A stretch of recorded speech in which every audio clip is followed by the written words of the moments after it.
ഇന്ന് രാത്രി വീക്കെൻഡിൽ പ്രാർത്ഥനയെ കടന്ന് എല്ലാവർക്കുമായി കർത്താവിന് സ്തോത്രം. തുടർമാനമായി ആലയത്തിൽ പ്രാർത്ഥന നടക്കുന്നു. വീക്കെൻഡുകളിൽ ഹല്ലേലൂയ റെവലേഷൻ ബൈബിൾ സ്റ്റഡി ആണെന്ന് നേരത്തെ നാം ഓർപ്പിച്ചിരുന്നല്ലോ. അതിൻ്റെ തുടർച്ച ഇന്ന് അത് ആരംഭിക്കുകയാണ്. നമ്മുടെ കുഞ്ഞുങ്ങൾ കൂടെ ചേർന്നാണ്. എന്നാൽ കുഞ്ഞുങ്ങളിൽ പലരും ICPFൻ്റെ ക്യാമ്പിലായിരിക്കുന്നു. പ്രായമുള്ള പലരും പോയിട്ടുണ്ട്, യാത്രയിലും ആയിരിക്കുന്നു. ഇത്രയും പേര് കടന്നു വന്നല്ലോ. ദൈവം നിങ്ങളെ സഹായിക്കട്ടെ. തുടർന്ന് കർത്താവിൻ്റെ ദാസൻ പാസ്റ്റർ ജോൺ വർഗീസ് ദൈവവചന ശുശ്രൂഷ ഈ വീക്കെൻഡുകളിലൊക്കെ നിർവഹിക്കും. വളരെ പ്രാർത്ഥനയോടെ നമുക്ക് ദൈവസനിലായിരിക്കാം. കർത്താവ് നമ്മെ സഹായിക്കട്ടെ. കർത്താവിൻ്റെ ധന്യമേറിയ നാമത്തിനെ സ്തോത്രം ചെയ്യുന്നു.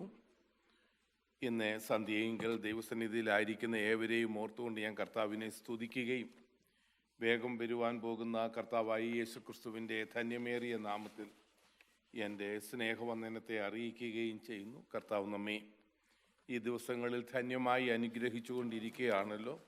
അവിടുത്തെ കൃപ ഇന്ന് രാത്രിയിലും പ്രാപിപ്പാൻ തക്കവണ്ണം കർത്താവ് നമ്മെ സഹായിക്കുമാറാകട്ടെ.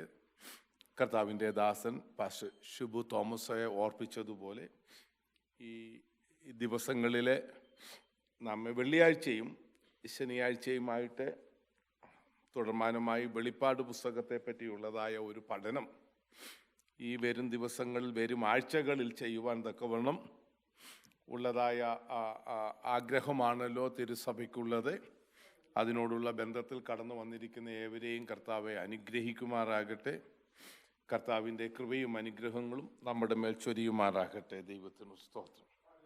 ഞാൻ ഒരു വേദഭാഗം വായിച്ചിട്ട് അധികം മുഖവരയൊന്നുമില്ലാതെ പഠനത്തിലേക്ക് നമുക്ക് കടന്നു പോകാം. കർത്താവ് നമ്മെ സഹായിക്കട്ടെ. വെളിപ്പാട് പുസ്തകം 1-ാം അധ്യായത്തിൻ്റെ 1 മുതൽ 6 വരെയുള്ള വേദഭാഗങ്ങളും 22-ാം അധ്യായത്തിൻ്റെ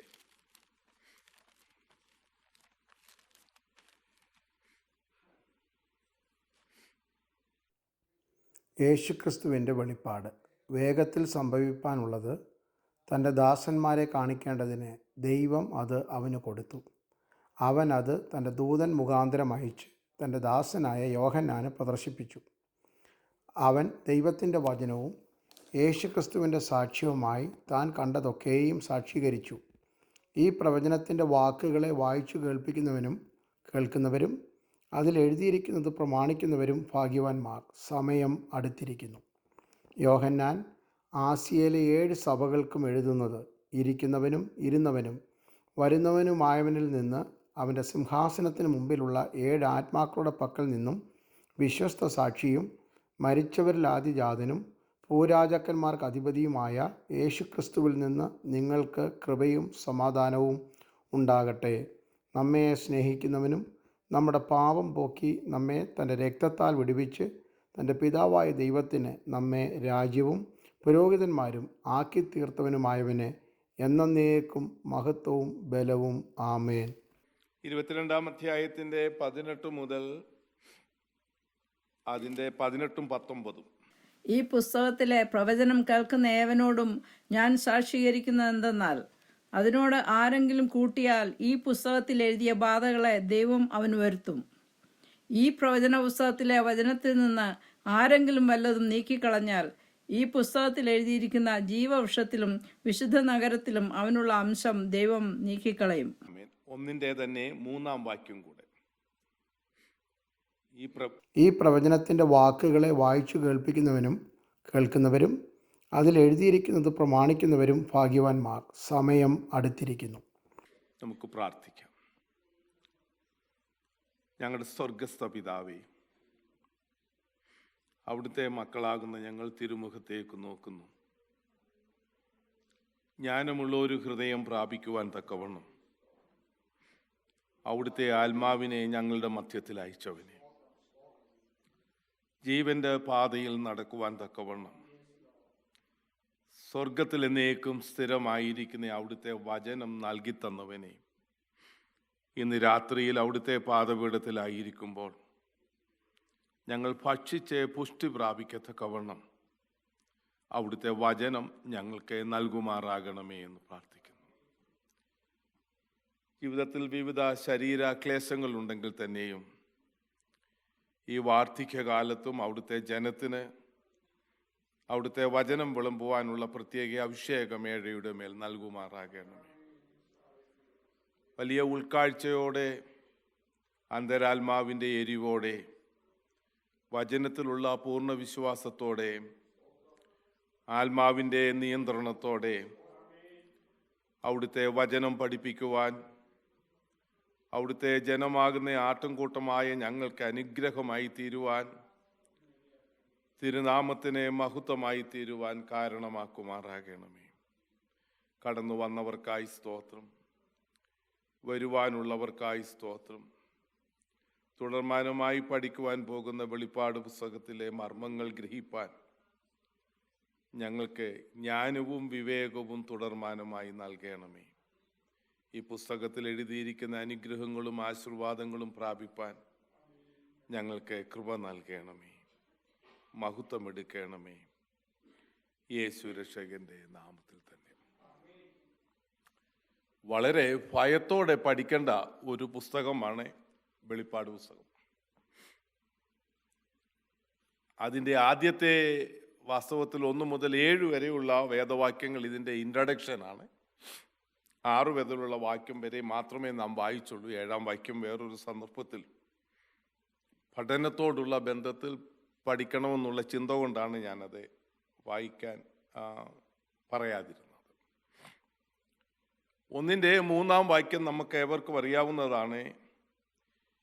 ഈ പ്രവചന പുസ്തകത്തിലെ വാക്കുകളെ വായിച്ച് കേൾക്കുന്നവരും എഴുതിയിരിക്കുന്നത് പ്രമാണിക്കുന്നവരും ഭാഗ്യവാന്മാർ. കേൾക്കുന്നവരും സമയം അടുത്തിരിക്കുന്നു. ബുക്ക് ക്ലോസ് ചെയ്യുന്നതിന് വീണ്ടും പറഞ്ഞിരിക്കുന്നത് വളരെ ശ്രദ്ധേയമാണ്. ഈ പുസ്തകത്തിലെ, ഈ പ്രവചന പുസ്തകത്തിലെ പ്രവചനം കേൾക്കുന്ന ഏവരോടും ഞാൻ സാക്ഷീകരിക്കുന്നത് എന്തെന്നാൽ, അതിനോട് ആരെങ്കിലും കൂട്ടിയാൽ ഈ പുസ്തകത്തിൽ എഴുതിയിരിക്കുന്ന ബാധകളെ ദൈവം അവന് വരുത്തും. ഈ പുസ്തകത്തിലെ 6-ാം അധ്യായം മുതൽ അങ്ങോട്ട് 19-ാം അധ്യായം വരെ ബാധകളുടെ ഒരു പരമ്പരയാണ് നമുക്ക് കാണാൻ കഴിയുന്നത്. അപ്പോൾ ഈ ബാധകളൊന്നും നമുക്ക് വരാതിരിക്കണമെങ്കിൽ എന്ത് ഭയത്തോടെ ഈ പുസ്തകത്തിൽ പറഞ്ഞിരിക്കുന്ന കാര്യങ്ങൾ ഭയത്തോടും വിറയലോടും പ്രാർത്ഥനയോടും കൂടെ വ്യാഖ്യാനം ചെയ്തെങ്കിൽ മാത്രമേ ഒക്കുകയുള്ളൂ. 19-ാം വാക്യത്തിൽ പറയുന്നത് കൂട്ടാനും ഒക്കത്തില്ല, കുറയ്ക്കാനും ഒക്കത്തില്ല. ഇതിൽ എഴുതിയിരിക്കുന്നത് ഒന്നും എടുത്തു കളയുവാനൊക്കത്തില്ല. അപ്പം വളരെ ഭക്തിയോടുകൂടെ പ്രാർത്ഥനയോടുകൂടെ പഠിക്കേണ്ട ഒരു പുസ്തകമാണ് വെളിപ്പാട് പുസ്തകം. ഇന്ന് നാം പ്രധാനമായി ചിന്തിക്കുവാൻ പോകുന്നതായ ഒരു കാര്യം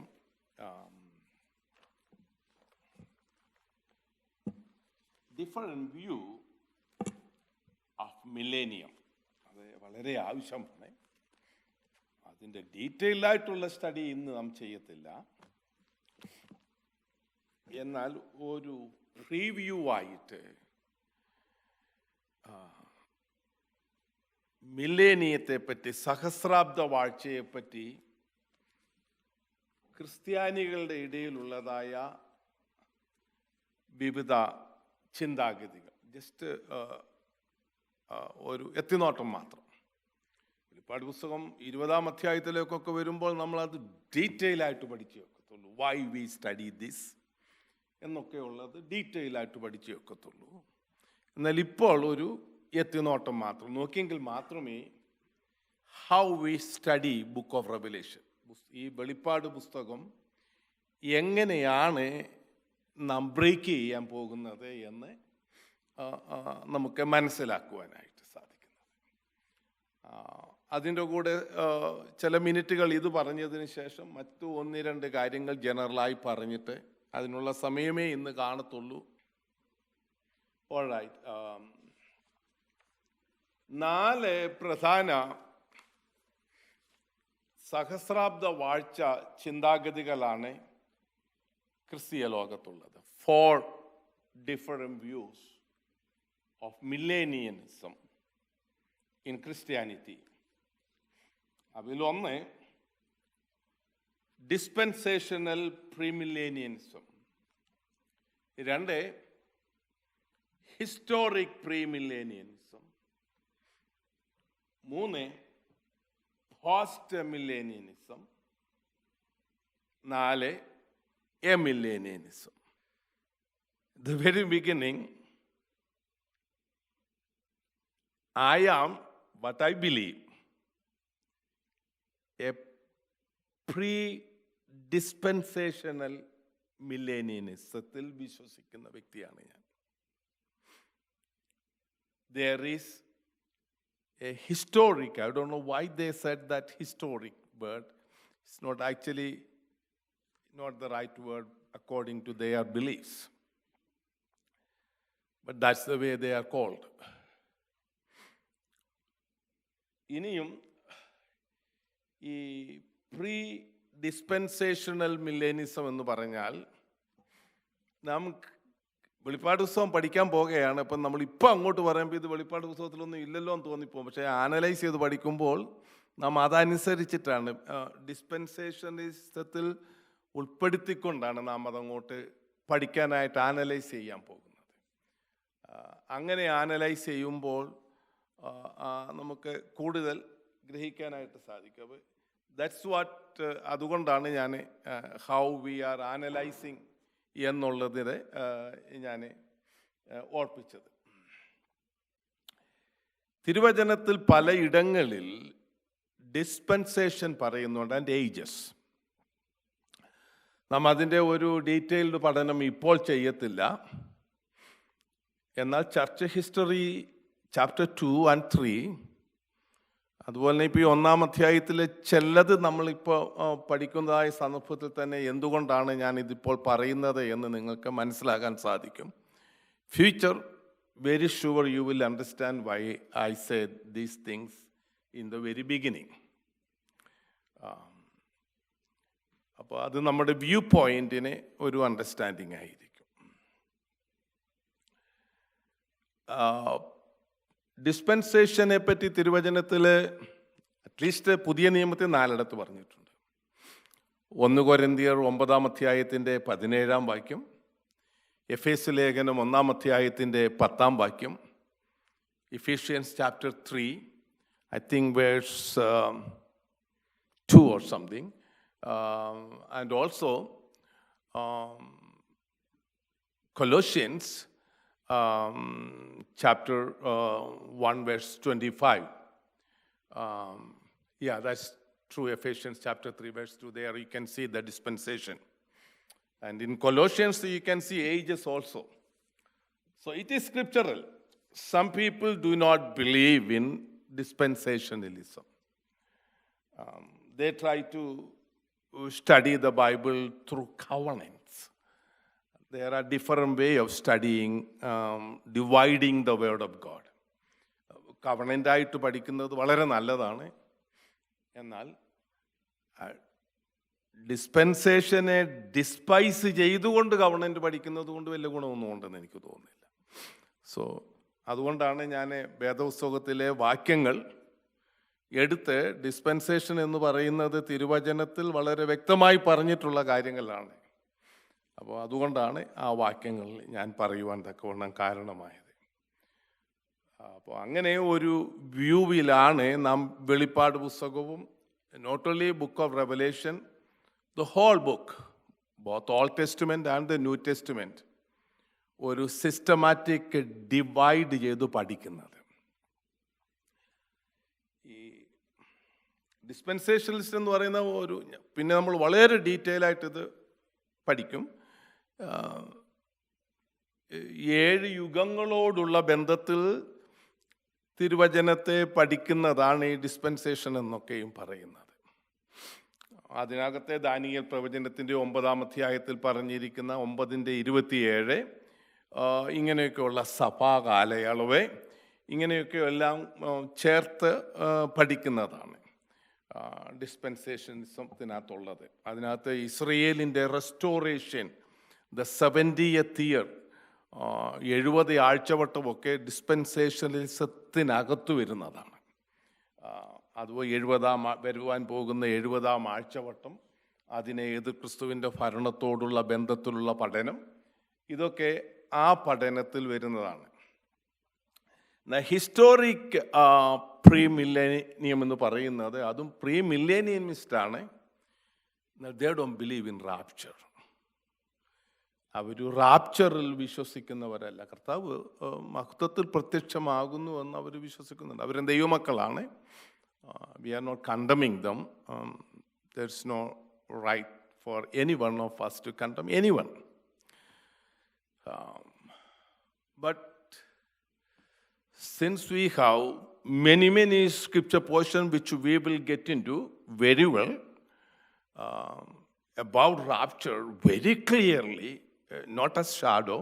There are shadows in the Old Testament. In New Testament, very clearly. Therefore, we believe in rapture. So, അതുകൊണ്ടാണ് അതിൽ നാം അങ്ങോട്ട് കൂടുതലായിട്ട് ശ്രദ്ധ വയ്ക്കാത്തത്. മൂന്നാമത് പോസ്റ്റ് മില്ലേനിയം എന്ന് പറയുന്നത്, ദേ ബിലീവ് കർത്താവായ യേശുക്രിസ്തു ഉയർത്തെഴുന്നേറ്റതിനു ശേഷം മില്ലേനിയം ഒരു എറായായിട്ട്, ഒരു കാലമായിട്ട് അങ്ങ് മാറ്റുകയാണ്. അല്ലാതെ 1000 ആണ്ട്, മില്ലേനിയം എന്ന വാക്കിൻ്റെ അർത്ഥം സഹസ്രാബ്ദം, 1000 എന്നാണ്. അങ്ങനെ നോക്കാതെ look into as an era, അങ്ങനെ നോക്കുന്ന ആൾക്കാരെയാണ്. അത് another way they look, book of revelation chapter 20 especially, they spiritualize it. എന്നാൽ what I am and most of the Pentecostal organization like IPC, Assemblies of God, Church of God, ഇങ്ങനെയുള്ള ഷാരോൻ, ഇങ്ങനെയുള്ള main stream ചർച്ചസൊക്കെ ഡിസ്പെൻസേഷണലിസത്തിൽ വിശ്വസിക്കുന്നവരാണ് കൂടുതലും. അല്ലാത്തത് അവിടെ ഇവിടെയൊക്കെ കാണുമായിരിക്കും, എന്നാലും കൂടുതലും അങ്ങനെ. അപ്പം അങ്ങനെ ഒരു വ്യൂ ആണ് അവരുടേതായിട്ടുള്ളത്. എന്നാൽ കർത്താവ് ഇനിയും വരും. അവരുടേതായിട്ടുള്ള ചിന്താഗതി എന്ന് പറയുന്നത് സുവിശേഷം പ്രസംഗിച്ച് എല്ലാ പാപികളും ലോകത്തിൽ അങ്ങ് രക്ഷിക്കപ്പെടും. രക്ഷിക്കപ്പെട്ടതിന് ശേഷം കർത്താവ് വരും. കർത്താവ് വന്നിട്ട് പാപികളെ നീതിയോടെ ഈ ഭൂമിയിൽ ഭരണം ചെയ്യും. അങ്ങനെ ഒരു ചിന്താഗതിയാണ്. അങ്ങനെ ചിന്തിക്കുന്നതിൽ തെറ്റില്ല. ബട്ട് ബൈബിൾ ക്ലിയർലി ടീച്ചസ് യുഗങ്ങളോടുള്ള ബന്ധത്തിൽ ഉള്ള ടീച്ചിങ്സ് നമ്മളെ പഠിപ്പിക്കുന്നു. മില്ലേനിയം എന്ന് പറയുന്നത് മില്ലേനിയത്തിൽ ഒട്ടും വിശ്വസിക്കാത്ത ആൾക്കാരാണ്. ഇനി അതിൻ്റെ വരും വരായികൾ ഒരു മിനിറ്റിൽ ഞാൻ പറയാം. ഈ ക്രിസ്ത്യൻ ഓർഗനൈസേഷനിൽ ഞാൻ ആരെയും കുറ്റം പറയുകയില്ല. I do not want to. some of the mainstream Christians, they are pretty much ignorant in prophetical utterance. Even if they think of the prophetical utterance, they think it as a history already fulfilled. ഇനിയും ഒരു പ്രവചനം നിവർത്തീകരിപ്പാനില്ല എന്നുള്ള നിലയിൽ ചിന്തിക്കുന്നതാണ് main stream ഒരു നല്ല ഭാഗം Christian ഓർഗനൈസേഷൻസും. For example, Russian Orthodox, ജർമ്മനിയിലുണ്ടായ നാസി സിസ്റ്റമൊക്കെ നമുക്കറിയാമല്ലോ. ഈ നാസികളൊക്കെ ഉണ്ടാകാനുള്ള കാരണം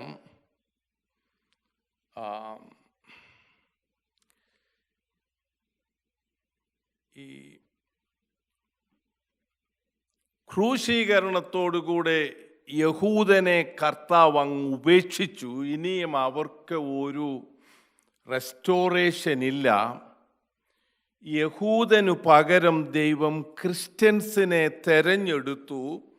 ക്രിസ്ത്യൻസാണ് പുതിയ നിയമ ഇസ്രയേൽ എന്നുള്ളതായ പഠിപ്പിക്കലാണത്.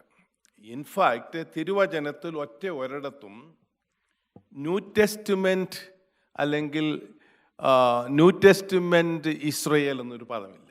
ഒരിടത്തുമില്ല ന്യൂ ടെസ്റ്റ്മെൻറ്റ് ഇസ്രയേൽ. അതുകൂടാതെ തിരുവചനത്തിൽ വളരെ വ്യക്തമായി നമ്മെ പഠിപ്പിക്കുന്നു. ഇതൊക്കെ വെളിപ്പാട് പുസ്തകത്തിൽ പഠിക്കേണ്ടതാണ്. അതുകൊണ്ടാണ് ഞാൻ ആ വ്യൂ ആദ്യമൊക്കെ അങ്ങ് പറയുന്നത്, അപ്പം നമ്മൾ സ്റ്റംബിൾ ആകത്തില്ല. അപ്പം ഈ യഹൂദന്മാരെ 20 മില്യൺ ആൾക്കാരിൽ കൂടെയാണ് ഈ റഷ്യൻ ഓർത്തഡോക്സ് കൊന്നത്, ബുച്ചർ ചെയ്തത്. ബിക്കോസ് അവരുടെ ചിന്താഗതിയിൽ, ക്രിസ്ത്യൻസ്, അവരുടെ ചിന്താഗതിയിൽ there's no need for Jewish to live on this earth. They crucified Christ. അവർക്കിനി ഒരു ഫ്യൂച്ചറില്ല. ഈ നാസികളും അങ്ങനെയാണ് ചിന്തിക്കുന്നത്. അതുകൊണ്ടാണ് 6 million Jews been killed by Nazis in Second World War, butchering them. ഇന്നും ലോകത്തിൻ്റെ നാനാഭാഗങ്ങളിൽ അവരുണ്ട്. ഈ എതിർ ക്രിസ്തുവിനെ പറ്റിയൊക്കെ നാം പഠിക്കും, വളരെ ഗഹനമായി നാം പഠിക്കും വരും കാര്യങ്ങളിൽ. അതും ബൈബിൾ റെഫറൻസും കാര്യങ്ങളും ഒക്കെ വെച്ചായിരിക്കും നാം പഠിക്കുന്നത്. എതിർ ക്രിസ്തു എന്ന ഒരാൾ വരാൻ പോകുന്നില്ല എന്ന് വിശ്വസിക്കുന്നവരാണ് മെയിൻ സ്ട്രീം ചർച്ചിലെ ടീച്ചേഴ്സൊക്കെയും. They don't believe in prophecies. വരും, ഇനി ഒരു പ്രവചനം നിവൃത്തീകരിക്കപ്പെടുന്നുവെന്ന് അവർ വിശ്വസിക്കുന്നില്ല. അത് ഹിസ്റ്ററിക്കകത്ത് ആൻറ്റിയോക്കസ് 4 എതിർ ക്രിസ്തു. അതിന് ഇനി ഒരു എതിർ ക്രിസ്തു ഇല്ല, വരാൻ പോകുന്നില്ല എന്നുള്ള ചിന്താഗതിയാണ് അവർക്ക്.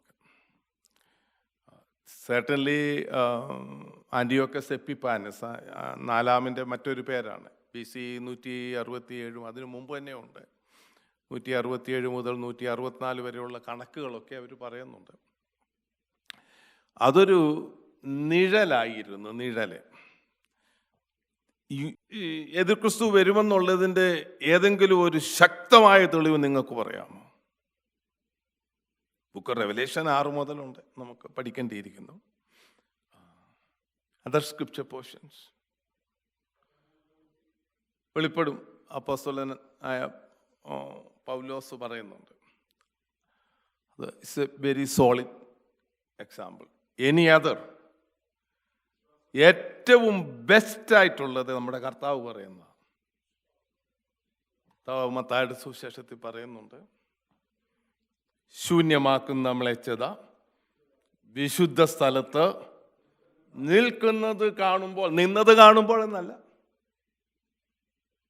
കർത്താവ് വളരെ വ്യക്തമായി പറയുന്നു. ആൻറ്റിയോക്കസ് ഒക്കെ കർത്താവ് വരുന്നതിന് 160-170 വർഷങ്ങൾക്ക് മുമ്പാണ്, BC.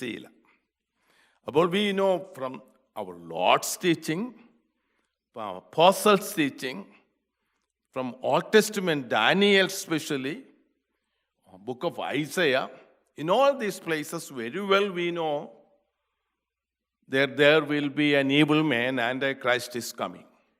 Very well, very evidence.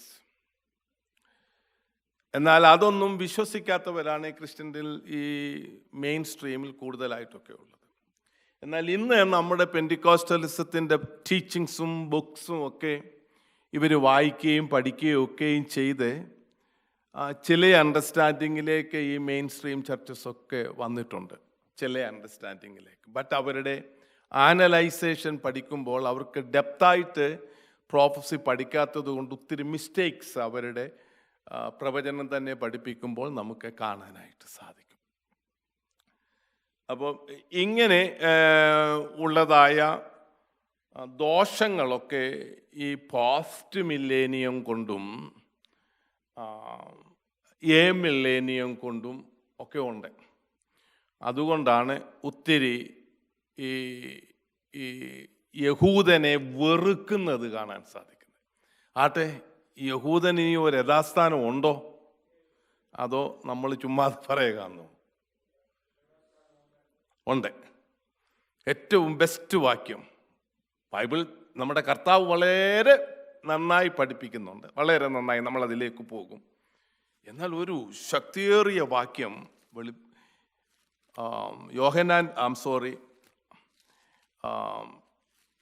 Romance chapter 11 അതിൻ്റെ 1-ാം വാക്യം മുതലൊന്ന് വായിച്ച്. Romance chapter 11.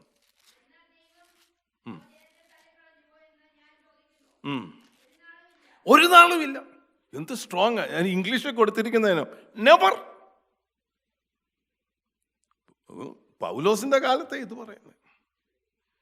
യഹൂദനെ പൂർണ്ണമായി ഒരു തള്ളിക്കള്ളുതൽ ഉണ്ടായിട്ടില്ല. നെവർ എന്നുള്ള പദമാണ്. So strong. മലയാളത്തിലും സോ സ്ട്രോങ്. ഒരു നാളുമില്ല. ഇനി യഹൂദന് ഒരു യഥാസ്ഥാനമുണ്ട്. ഈ വെളിപ്പാട് നമുക്കൊക്കെ കിട്ടിയത് ഈ ബൈബിളിൻ്റെ ട്രാൻസ്ലേഷൻ കൊണ്ടും പ്യൂരിറ്റൻസ്,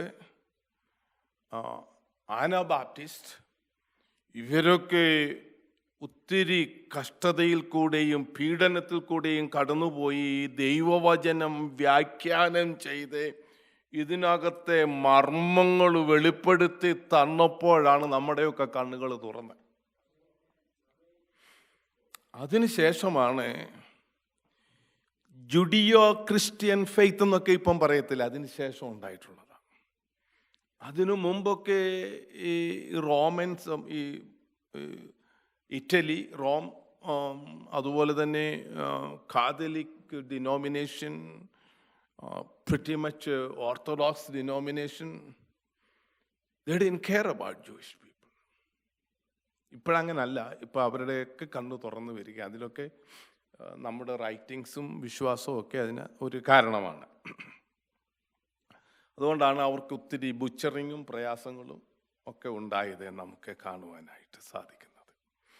അപ്പോൾ ഇങ്ങനെ ഉള്ളതായ ഒരു ടീച്ചിങ്സ് നമുക്കുണ്ട്. ഞാൻ ഇനിയും ഈ പ്രീ മില്ലേനിയത്തെ പറ്റിയോ മില്ലേനിയം ഫോർ വ്യൂസിനെ പറ്റി പറയുവാനായിട്ട് ആഗ്രഹിക്കുന്നില്ല. അത് നമുക്ക് പഠിച്ചേ ഒക്കത്തുള്ളൂ. ഇത് ഡീറ്റെയിൽ ആയിട്ട് നമ്മൾ പഠിക്കും. അപ്പോൾ അത് പഠിക്കുന്നത് ഏറ്റവും കൂടുതൽ പഠിക്കേണ്ടത് വെളിപ്പാട് 20-ാം അധ്യായം മുഴുവനും മില്ലേനിയത്തെ പറ്റിയാണ് പറയുന്നത്. അപ്പോൾ അന്ന് നമ്മൾ 6 പ്രാവശ്യം അവിടെ പറഞ്ഞിട്ടുണ്ട്. അപ്പോൾ അന്ന് നമ്മൾ പഠിച്ചേ ഒക്കത്തുള്ളൂ. അതിനു മുമ്പും നമുക്ക് പഠിക്കേണ്ടിയിരിക്കുന്നു. അതുകൊണ്ട് ഞാനിപ്പോൾ ഇത് how we view the book of revelation, book of revelation നമ്മൾ എങ്ങനെയാണ് വ്യൂ ചെയ്യുന്നത് എന്നുള്ളത് ഉള്ള ആ പഠനത്തിൽ ഒരു എത്തിനോട്ടം മാത്രമാണ് നാം ചെയ്തത്. ഇനി വെളിപ്പാട് പുസ്തകം 1-ാം അധ്യായത്തിൻ്റെ 1-ാം വാക്യത്തിൻ്റെ ആ 1-ാം ഭാഗത്തേക്ക് മാത്രം നമ്മൾ പോയി. അതിനുള്ള ആ സമയമേ ഇന്ന് കാണുമെന്നുള്ളൂ എനിക്ക് തോന്നുന്നുള്ളൂ.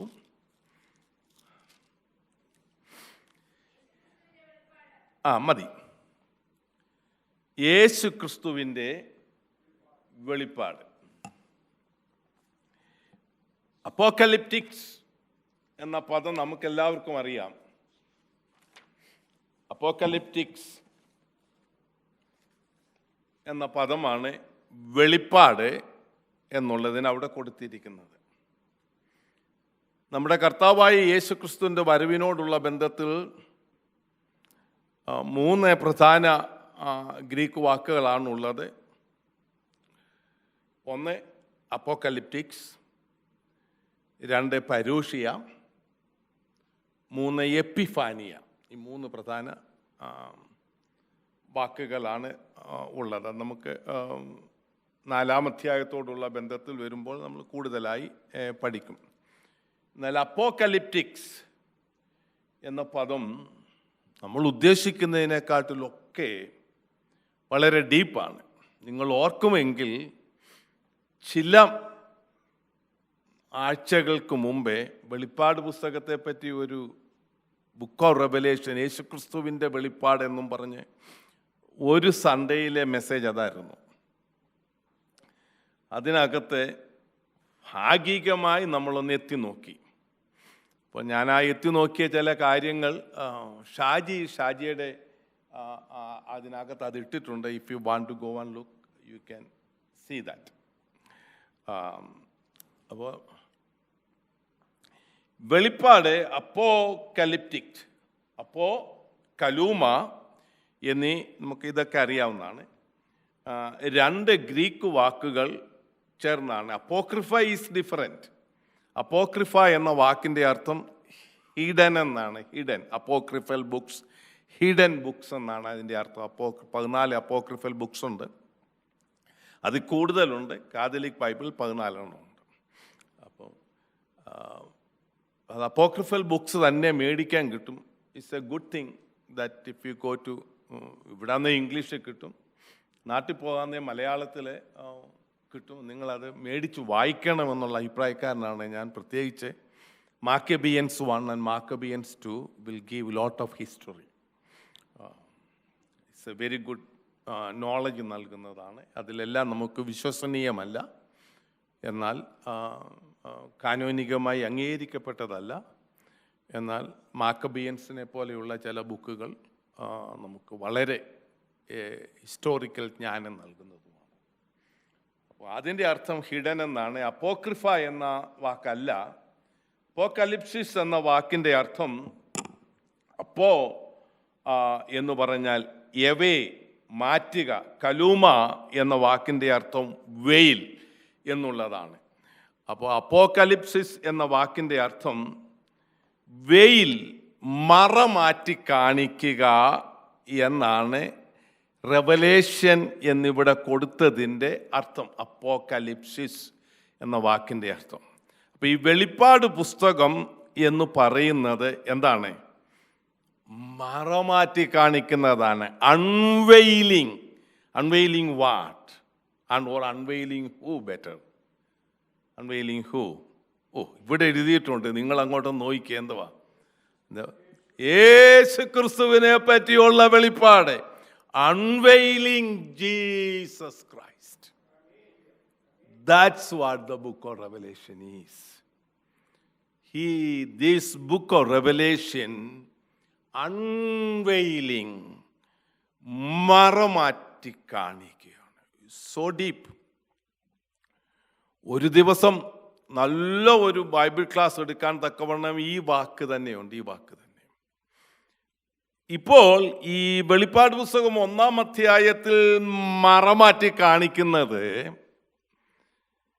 യേശു ക്രിസ്തുവിൻ്റെ ഉയർത്തെഴുന്നേൽപ്പതിന് ശേഷമുള്ളതായ ക്രിസ്തുവിൻ്റെ തേജസ്കരിക്കപ്പെട്ട അവസ്ഥയാണ്. അത് 1-ാം അധ്യായത്തിൽ നമുക്കത് മുമ്പോട്ട് പോകുമ്പോൾ we will study in deep. ഇപ്പോൾ ഒരു ഇൻട്രഡക്ഷനാണ് പോകുന്നത്. എന്നാൽ ഈ അപ്പോക്കലൂമ, യേശുക്രിസ്തുവിനെ പറ്റിയുള്ള വെളിപ്പാട് ഇവിടെ മാത്രമാണ്. What was the first revelation, or what is the first revelation of Jesus Christ? യേശുക്രിസ്തുവിൻ്റെ 1-ാമത്തെ വെളിപ്പാട് ഇവിടെയാണ്. നമ്മളത് പഠിച്ചേ ഒക്കത്തുള്ളൂ. ഇത് പഠിക്കുന്നത് 2-ാമതാണ്. ലൂക്കോസിൻ്റെ സുവിശേഷം 2-ാം അധ്യായം. ഞാനിത് ഓർപ്പിച്ചതാണ്, എന്നാൽ നമ്മളതങ്ങനെ പഠനമായിട്ട് എടുത്തിട്ടില്ല. 2-ാം അധ്യായം 30 മുതൽ 32 വരെയുള്ള വേദഭാഗങ്ങളിൽ വെളിപ്പാട് എന്നവിടെ പറഞ്ഞിരിക്കുന്നത്. ലൂക്കോസിന്റെ സുവിശേഷം 13 30 to 32, 30 മുതൽ 32 വരെ ലൂക്കോസ്.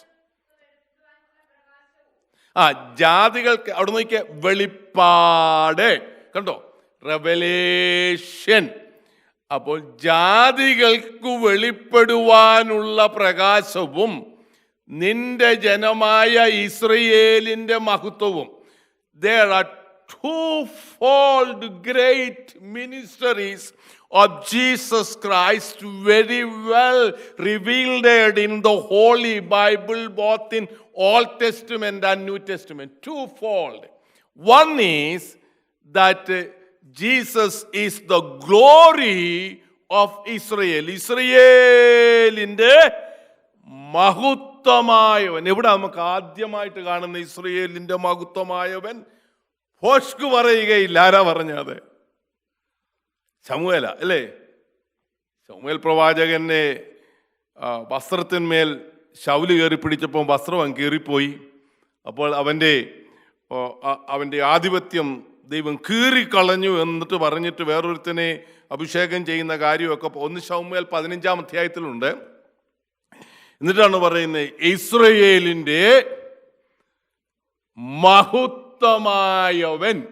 അപ്പോൾ ഈ 30-ാം വാക്യത്തിൽ ജാതികളുടെ പ്രകാശവും നിന്റെ ജനത്തിന്റെ, ഇസ്രയേലിന്റെ, ആ വാക്യം ഒന്ന് നോക്കിയേ, നിന്റെ ജനത്തിന്റെ മഹത്വവും. ആരാ നിന്റെ ജനത്തിന്റെ മഹത്വമെന്നാണ് ഇവിടെ ശിമിയോൻ കർത്താവിനെ കയ്യിലെടുത്തിട്ട് പറയുന്നത്? യേശു തമ്പുരാൻ. മനസ്സിലായോ? യേശു തമ്പുരാനെ കയ്യിലെടുത്തിട്ട് ശിമിയോൻ പറയുകയാണ്, ഓ ജാതികളുടെ വെളിച്ചവും ഇസ്രയേലിന്റെ മഹത്വവുമായവൻ. അവൻ ആരാണ്? യേശു. അപ്പം ഈ ശമൂവേലൊക്കെ പറഞ്ഞിരിക്കുന്ന ഇസ്രയേലിന്റെ മഹത്വമായവനാണ് മനുഷ്യനായി ഭൂമിയിലേക്ക് ഇറങ്ങി വന്ന യേശു ക്രിസ്തു. ഈ സത്യം കാണുവാൻ നമ്മുടെ കണ്ണുകളെ കർത്താവ് അങ്ങ് തുറന്നു, അൺവെയിൽ ചെയ്തു.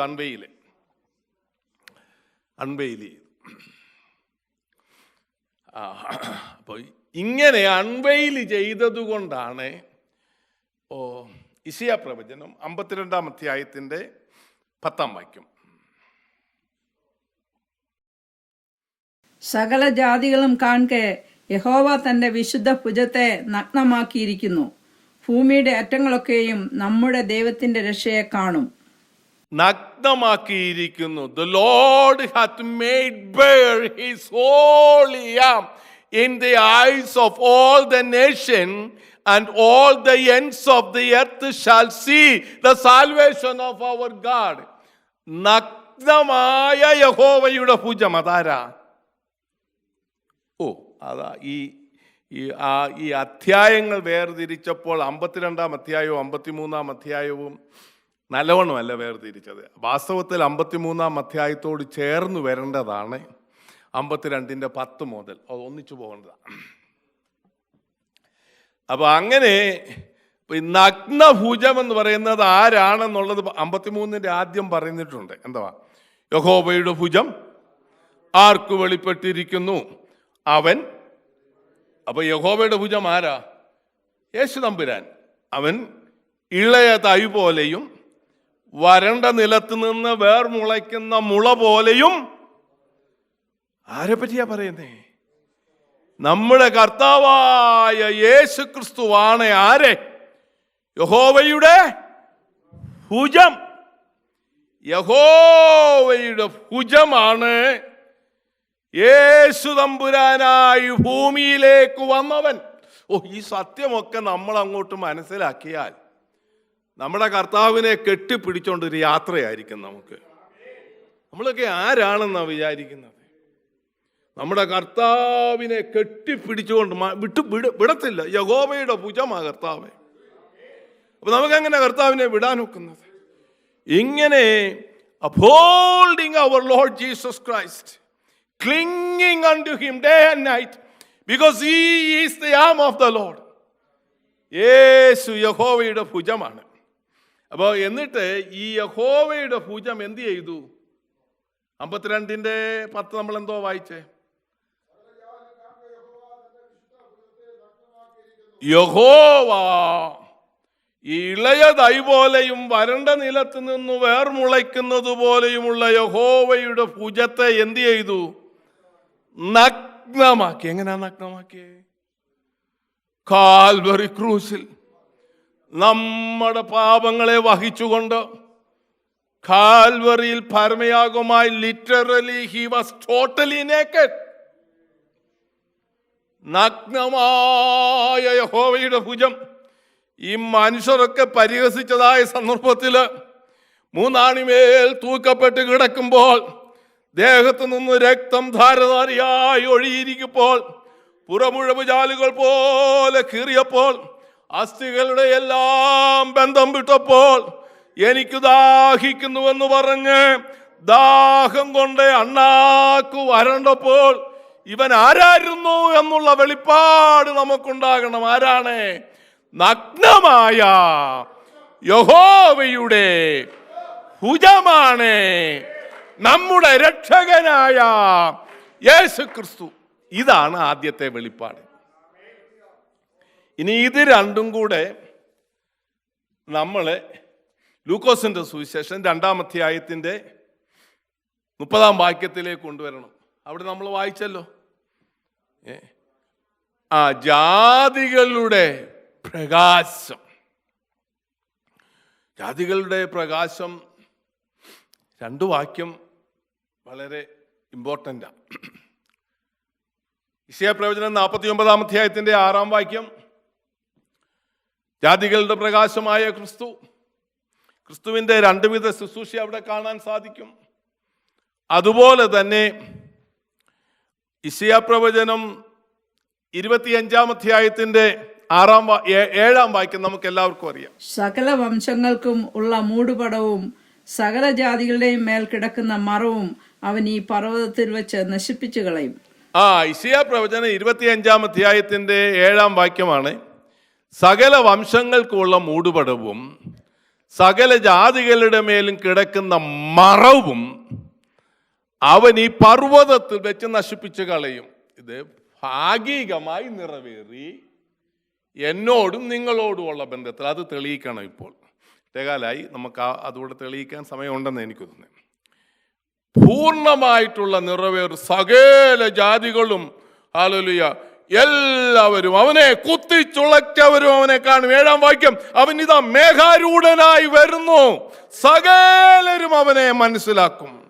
ആ മൂടുപടം മാറുന്ന ഒരു ദിവസമുണ്ട്. അത് ഈ പർവ്വതത്തിൽ വെച്ചാണ്. കർത്താവ് മഹത്വത്തിൽ പ്രത്യക്ഷനാകുമ്പോഴാണ് അതിൻ്റെ 2ാം മുഖം വെളിപ്പെടുന്നത്. എന്നാൽ ഇവിടെ ഇരിക്കുന്ന യേശുവിനെ, them who have accepted Jesus Christ as their personal savior, this veil has already been removed. Very well apostles have brought forth that news, especially in 2 Corinthians chapter 3 verse 14 onwards. 2 Corinthians chapter 3. എന്നാൽ അവരുടെ മനസ്സ് കഠിനപ്പെട്ടുപോയി. പഴയ നിയമം വായിക്കുമ്പോഴൊക്കെയും ആ മൂടുപടം നീങ്ങാതെ ഇന്നുവരെ ഇരിക്കുന്നുവല്ലോ, അത് ക്രിസ്തുവിൽ നീങ്ങിപ്പോകുന്നു. അത് യഹൂദനെ പറ്റിയാ പറയുന്നത്. അവരുടെ മൂടുപടം എന്ത് ചെയ്തിട്ടില്ല?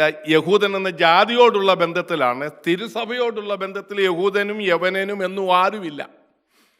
തിരുസഭയോടുള്ള ബന്ധത്തിൽ whoever have accepted Jesus Christ, male or female, Jew or Gentiles, their eyes been opened, that we are going to prove right now. എന്നാൽ ഇവിടെ പറഞ്ഞിരിക്കുകയാണ്, വായിച്ചാട്ടെ. അത് ക്രിസ്തുവിൽ നീങ്ങിപ്പോകുന്നു. എന്നാൽ അവരുടെ മനസ്സ് കഠിനപ്പെട്ടുപോയി. പഴയ നിയമം വായിക്കുമ്പോഴൊക്കെയും ആ മൂടുപടം നീങ്ങാതെ ഇന്നുവരെ ഇരിക്കുന്നുവല്ലോ, അത് ക്രിസ്തുവിൽ നീങ്ങിപ്പോകുന്നു. അപ്പൊ എപ്പോഴാ നീങ്ങിപ്പോകുന്നേ? കർത്താവിങ്കലേക്ക് തിരിയുമ്പോൾ നമ്മുടെ മൂടുപടം അങ്ങ് മാറ്റി. മൂടുപടം കൊണ്ടുവരുന്ന ആരാ? 4-ാം അധ്യായത്തിൽ പറഞ്ഞിട്ടുണ്ട്. 4-ാം അധ്യായത്തിന്റെ 4-ാം വാക്യം, ദൈവപ്രതിമയായ ക്രിസ്തുവിന്റെ തേജസ്സുള്ള സുവിശേഷത്തിന്റെ പ്രകാശനം ശോഭിക്കാതിരിപ്പാൻ ഈ ലോകത്തിന്റെ ദൈവം അവിശ്വാസികളുടെ കണ്ണു കുരുടാക്കി. അതിപ്പോൾ യഹൂദന്റെ കണ്ണു കുരുടാക്കിയതും ജാതികളുടെ കണ്ണു കുരുടാക്കിയതും സാത്താനാണ്. ഈ ലോകത്തിലെ ദൈവമായ സാത്താനാണ്. എന്നാൽ കൃപയാൽ അവിടുത്തെ ആത്മാവിന്റെ പ്രവർത്തനത്താൽ the Lord has opened our inner eyes to see who truly Jesus is. Therefore our veil is open. ദൈവസഭ എന്ന് ഞാൻ പറയുന്നത് ക്രിസ്ത്യാനി എന്ന് പേരുള്ള എല്ലാവരുടെയും കാര്യമല്ല. Those who have accepted Jesus Christ as their personal savior truly know who Jesus is.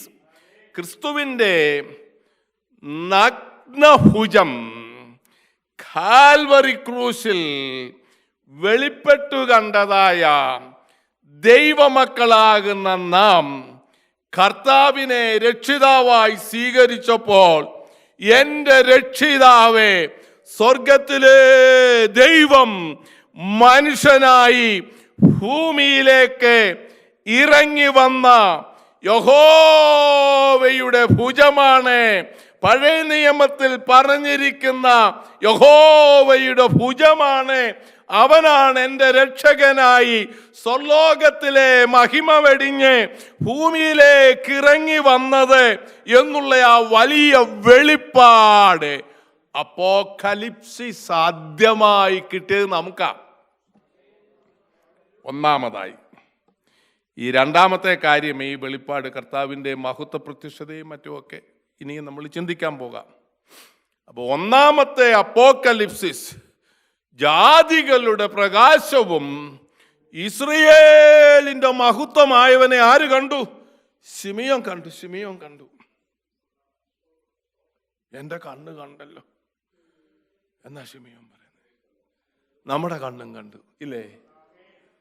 നമ്മുടെ കണ്ണും യേശുവിനെ കാണുവാൻ തക്കവണ്ണമിടയായി.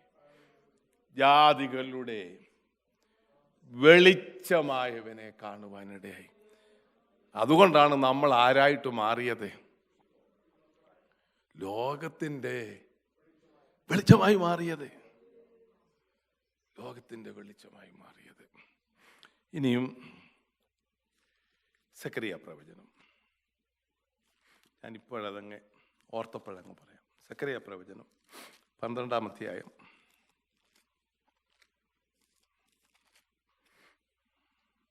4-ാം വാക്യം. അന്നാളിൽ ഞാൻ ഏത് കുതിരയെയും സ്തംഭനം കൊണ്ടും പുറത്തു കയറിയവനെ ഭ്രാന്ത് കൊണ്ടും ബാധിക്കും. യഹൂദാ ഗൃഹത്തിന്മേൽ ഞാൻ കണ്ണു തുറക്കുകയും ജാതികളുടെ ഏത് കുതിരയെയും അന്ധത പിടിപ്പിക്കുകയും ചെയ്യുമെന്ന് യഹോവയുടെ അരുളപ്പാട്. ജാതികളുടെ കാലമാകുന്ന ഇപ്പോൾ ഈ ചർച്ചയിൽ കർത്താവ് നമ്മുടെ കണ്ണു തുറന്നതുകൊണ്ട് നമ്മൾ എത്ര വലിയ ഭാഗ്യവാന്മാരാണെന്നറിയാമോ? മക്കളും പ്രിയ മക്കളുമായി സ്വർഗസ്ഥലത്ത് പിതാവിൻ്റെ സന്നിധിയിൽ അടുത്തു ചെന്ന് അബ്ബാ പിതാവേ എന്ന് വിളിക്കത്തക്കവണ്ണം we got an inner sight. നമ്മുടെ അന്ധതയെ, the blindness of our eyes been removed by the power of the Holy Spirit. The veil been removed. എന്നാ വെയിൽ റിമൂവ് ചെയ്യാത്ത ഇസ്രയേൽ എന്ന ജാതിയോടുള്ള ബന്ധത്തിൽ അത് റിമൂവ് ചെയ്തിട്ടില്ല. അത് റിമൂവ് ചെയ്യും എപ്പോഴാണ്? യെഹൂദക്രിസ്തുവിൻ്റെ ഭരണകാലത്തെ അത് റിമൂവ് ചെയ്യപ്പെടും. അതാണ് ഇവിടെ പ്രത്യേകം പറയുന്നത്. This verse also very well prove that Jewish people have a restoration as a nation. ഇപ്പോൾ അനേക മെസ്സിയാനിക് യഹൂദന്മാരുണ്ട്. They are part of the church. അവരെ പറ്റിയല്ല ഞാൻ പറയുന്നത്. എന്നാൽ യഹൂദൻ എന്ന ജാതിക്ക് ഒരു റെസ്റ്റോറേഷൻ ഉണ്ട്. അപ്പോൾ അതാണ് ഇവിടെ പറയുന്നത്. എന്നാൽ ജാതികൾക്കൊരു അന്ധത പിടിക്കുന്ന കാലം വരികയാണ്. അപ്പം കൃപയാൽ ഈ കൃപാകാലയളവിൽ നമ്മുടെ കാഴ്ചപ്പാടിനൊരു വലിയ വ്യത്യാസം കർത്താവ് വരുത്തി. സാത്താൻ അത് മങ്ങിക്കളയരുത് കേട്ടോ. നല്ല കാഴ്ചപ്പാടായിരിക്കണം നമുക്ക്. നമ്മുടെ കാഴ്ചപ്പാട് അബ്രഹാമിനേക്കാളൊക്കെ വലിയ കാഴ്ചപ്പാടായിരിക്കണം. ദൈവം ശില്പിയാ നിർമ്മിച്ചതും അടിസ്ഥാനമുള്ളതുമായ നഗരത്തെ തൻ്റെ കൂടാരത്തിൽ ഇരുന്നു കൊണ്ട് കണ്ടവനാണ് അബ്രഹാം. ആ ഒരു വലിയ കാഴ്ചപ്പാട് നമുക്കുണ്ടാകണം. ഈ തിരുവചനം പഠിക്കുമ്പോൾ എപ്പിസൽസ് ആൻഡ്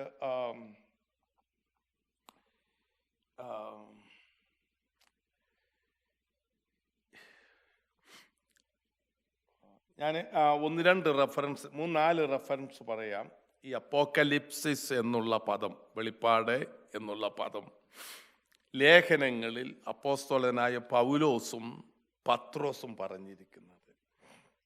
1 കൊരിന്ത്യർ 1-ാം അധ്യായത്തിൻ്റെ 7-ാം വാക്യത്തിൽ അവൻ്റെ പ്രത്യക്ഷത എന്നവിടെ പറഞ്ഞിരിക്കുന്നത്, കമ്മിങ് എന്നാണ് ഇംഗ്ലീഷിൽ കൊടുത്തിരിക്കുന്നത്. അവൻ്റെ പ്രത്യക്ഷത എന്നവിടെ കൊടുത്തിരിക്കുന്നത് അപ്പോക്കലിപ്സിസ് എന്ന വാക്കാണ് കൊടുത്തിരിക്കുന്നത്.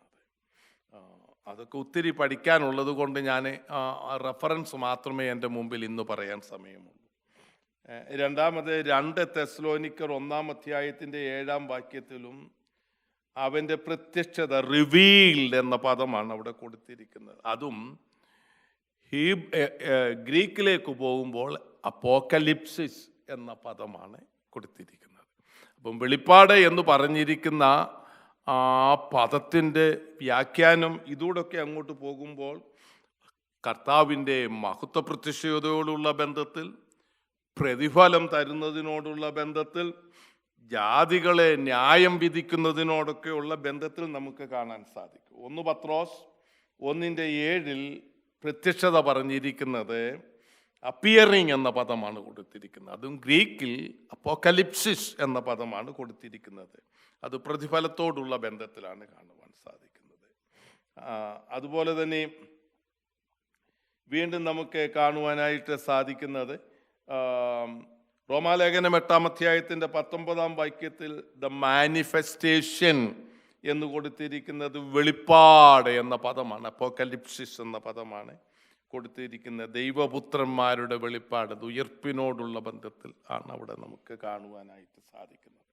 1 പത്രോസ് 1:13 വാക്യത്തിൽ അവൻ്റെ പ്രത്യക്ഷതയുടെ റെവലേഷൻ എന്നുള്ള ന്യായവിധിയോടുള്ള ബന്ധത്തിലാണ് അവിടെ അത് പറഞ്ഞിരിക്കുന്നത്.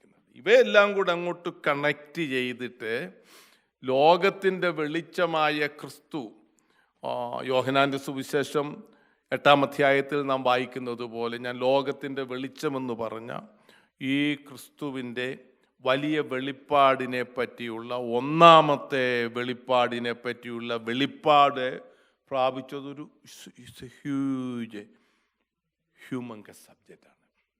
ഞാൻ ഇതിവിടെ നിർത്തുകയാണ്. ഇനി കൂടുതലായിട്ട് പഠിക്കേണ്ടവർക്ക് അവർക്ക് പ്രത്യേകമായി പഠിക്കുവാൻ തക്കവണ്ണം അവർക്ക് ഈ റെഫറൻസ് എഴുതിയെടുത്താൽ നിങ്ങൾക്ക് പഠിക്കാനുള്ളതേ ഉള്ളൂ. ഈ 5 റെഫറൻസ് ഞാൻ പറഞ്ഞു. 5 റെഫറൻസ് നിങ്ങൾക്ക് വേണമെങ്കിൽ റോമൻസ് ചാപ്റ്റർ 18 വേഴ്സ് 18-20 പഠിച്ചാൽ കൂടുതലായിട്ട് മനസ്സിലാകാൻ സാധിക്കും. 1 കൊരിന്ത്യൻസ് ചാപ്റ്റർ 1:7, അതുപോലെ തന്നെ 2 Thessalonians chapter 1:7, 1 Peter chapter 1:7, 1 Peter chapter 1:13. ഇതെല്ലാം അപ്പോക്കലിപ്സ് എന്ന പദമാണ് ഉപയോഗിച്ചിരിക്കുന്നത്. ഇപ്പം ഈ അപ്പോക്കലിപ്സ് എന്ന പദത്തിനെ പറ്റി, ക്രിസ്തുവിൻ്റെ വെളിപ്പാട് എന്നുള്ളതിനെ പറ്റി, ഇനി നാം ഈ ക്രിസ്തുവിൻ്റെ 1-ാം വെളിപ്പാട് കിട്ടിയവരാണ്. ഇനിയും ഇസ്രയേലിൻ്റെ മഹത്വമായവനെ പറ്റിയുള്ള കാര്യങ്ങളാണ് ഈ വെളിപ്പാട് പുസ്തകത്തിൽ നമുക്ക് കാണുവാൻ സാധിക്കുന്നത്. അവരുടെ കണ്ണ് കർത്താവ് തുറക്കും. അവരുടെ കണ്ണ് തുറക്കാതിരുന്ന കാര്യം എന്താണെന്ന് നാം വെളിപ്പാട് പുസ്തകം 6-ാം അധ്യായം എതിർ ക്രിസ്തുവിനെ പറ്റിയൊക്കെ ഉള്ള ബന്ധത്തിൽ യഹൂദനെ, സ്പെഷ്യലി ലോകത്തിനും യഹൂദനും വരുവാൻ പോകുന്ന കഷ്ടതയോടുള്ള ബന്ധത്തിൽ, why Jewish people make a covenant with Antichrist, why Antichrist is permitted to this world, ഇങ്ങനെയൊക്കെയുള്ള കാര്യങ്ങൾ നാം പഠിച്ചേ ഒക്കത്തുള്ളൂ. ആ സന്ദർഭത്തിൽ നാം പഠിക്കുന്നതായിരിക്കും. ഇന്ന് ഇപ്പോൾ 8:26. I'm going to close it here. If we go a little more further, I may not be able to go to. ഇനിയും ഒരു 1-2 ക്ലാസ്സെങ്കിലും, അറ്റ്ലീസ്റ്റ് 2 ക്ലാസ്സെങ്കിലും ഇതുപോലെയുള്ള ജനറൽ കാര്യങ്ങളായിരിക്കും നാം ചിന്തിക്കുന്നത്. ഈ ജനറൽ കാര്യങ്ങൾ ചിന്തിക്കുമ്പോൾ തന്നെ ഡെപ്ത്സ് ഓഫ് ദ ബൈബിൾ ആയിരിക്കും നാം പഠിക്കുന്നത്. We are not just simply going through. We will be studying depths of the Bible. When you know the depths of the Bible, if you know how to divide the word of God as it is, you can divide the word of God without anybody's help. Probably you need some help, but if you know how to divide the word of God. The problem is people do not know how to divide the word of God. Just like I said about dispensation and so on. And because some people do not divide the word of God as it is, they get into false doctrine. അതുകൊണ്ടാണ് സിസ്റ്റമാറ്റിക്കായിട്ട് നാം ബൈബിളെ divide ചെയ്ത് പഠിക്കുവാൻ ശ്രമിക്കുന്നത്. കർത്താവ് നമ്മെ അതിനായി സഹായിക്കട്ടെ. Thank you for listening the word of God. Uphold me also in your prayers. Thanks. God bless you for listening.